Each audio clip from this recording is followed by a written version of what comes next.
The question of what the northernmost city in the world is has been answered time and time again, but I thought I'd go a different direction, literally, and talk about what are the world's southernmost cities.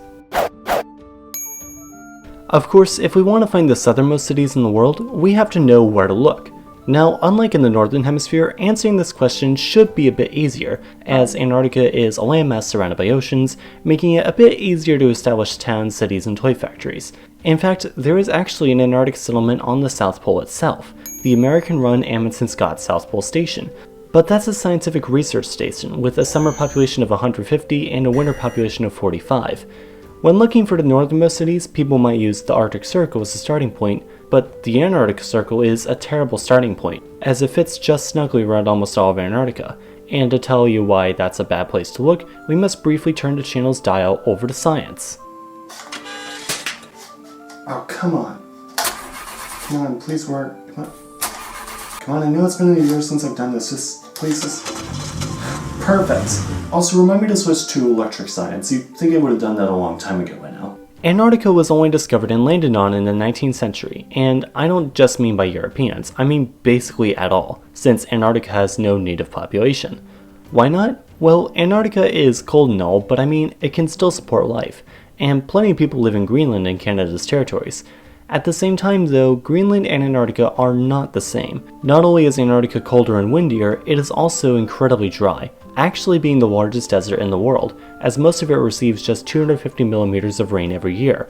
Most of it is also covered in a 1.5 kilometer thick layer of ice, making the average elevation in Antarctica actually over 2,500 meters, about the same height as the Colombian capital of Bogotá. The Arctic also benefits from really being a frozen ocean, as the oceanic currents going underneath it bring up warmer waters from further south. Contrast this with being in the middle of a continent twice as big as Australia. Yeah, you got nothing. Basically, nature is conspiring against any of your plans to build an Antarctic empire. Okay, so it's probably not a good idea to settle in Antarctica in the first place. With that in mind, where do we look? South Africa? No, we would barely get past Cape Town. Sydney? No, that would be like calling Baghdad or Los Angeles the northernmost city in the world. Somewhere in New Zealand? Good guess, flights to Antarctica do often go through Christchurch, but no. Actually, the best place to look is on the duckbill of South America. On the southern reaches of Patagonia, Chile and Argentina have been duking it out with the cities of Ushuaia and Puerto Williams. Now, Ushuaia is by far the bigger of the two, likely because Argentina's site of Tierra del Fuego is 19 times more populous than Chile's, but eventually Chile swooped in and established Puerto Williams, or Cabo de Hornos, just barely a few kilometers to the south, now taking the title of the southernmost city in the world at 54 degrees 56 minutes south. That answer seemed a bit simple. So it's a good thing we can go even further. As you may or may not already know from the other half as interesting video that I'm totally not stealing off of, Chile and Argentina also tried a hand at colonizing the Antarctic. Like actually full-on colonizing in a way that would make Britain and Co jealous. These attempts even included the government moving newlyweds to the continent and birthing babies there. Chile even did so while making the bases more fit for families, which is probably a good call because people don't generally raise their kids in labs. That would put you barely a step away from mad scientist status. Now these latitude numbers seem a bit low, especially in comparison to their counterparts in the northern hemisphere. I mean, Longyearbyen is 78 degrees 13 minutes north, and Copenhagen is only down at 55 degrees 40 minutes north. This is important as the Antarctic settlements don't really count as true towns or cities, since not only is the continent virtually unlivable, it's also a nature reserve, meaning that we basically put up a huge sign saying, "Don't screw this place up too," making normal human habitation a bit more difficult.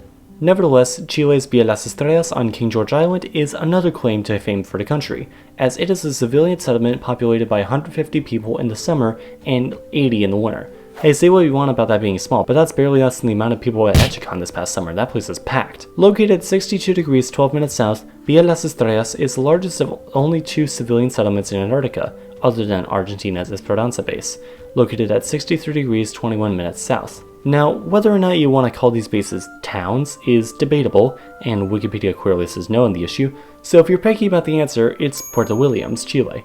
If you're less picky, Esperanza base, Argentina, and if your definition is so flexible that it literally just has to have people, then that's Amundsen Scott Station, though that would mean that the highest town in the world is also the International Space Station, which is coincidentally also the most expensive structure we've ever built. Did you know that? Oh look, I made a video about that a couple months ago. If that video piques your interest as well, go check it out and subscribe to learn something new every Sunday. Also, please be sure to give this video a like, subscribe for more every Sunday, and consider supporting on Patreon if you really want more every Sunday.